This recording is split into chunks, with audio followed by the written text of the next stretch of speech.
ಶ್ರೀ ಎಂಬ ಹೆಸರಿನ ನಾನು ಬೃಹತ್ ಮಹಾನಗರ ಪಾಲಿಕೆ 93 ವಸಂತನಗರ ಸ್ಥಾನಕ್ಕೆ ಅಭ್ಯರ್ಥಿಯಾಗಿ ನಾಮನಿರ್ದೇಶಿತವಾಗಿದ್ದು, ಕಾನೂನುಬದ್ಧವಾಗಿ ಸ್ಥಾಪಿತವಾದ ಭಾರತ ಸಂವಿಧಾನದಲ್ಲಿ ನೈಜ ನಂಬಿಕೆ ಮತ್ತು ನಿಷ್ಠೆಯಿಂದ ಭಾರತದ ಸಾರ್ವಭೌಮತ್ವ ಮತ್ತು ಸಮಗ್ರತೆಯನ್ನು ಎತ್ತಿ ಹಿಡಿಯುವುದಾಗಿ ದೇವರ ಹೆಸರಿನಲ್ಲಿ ಪ್ರಮಾಣ ಮಾಡುತ್ತೇನೆ.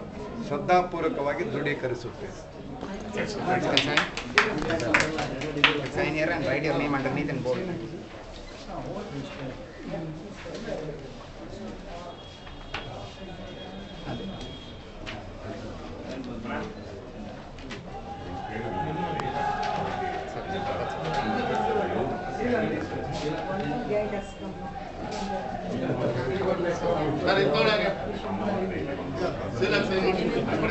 Done, na? Santosh? Done? Done.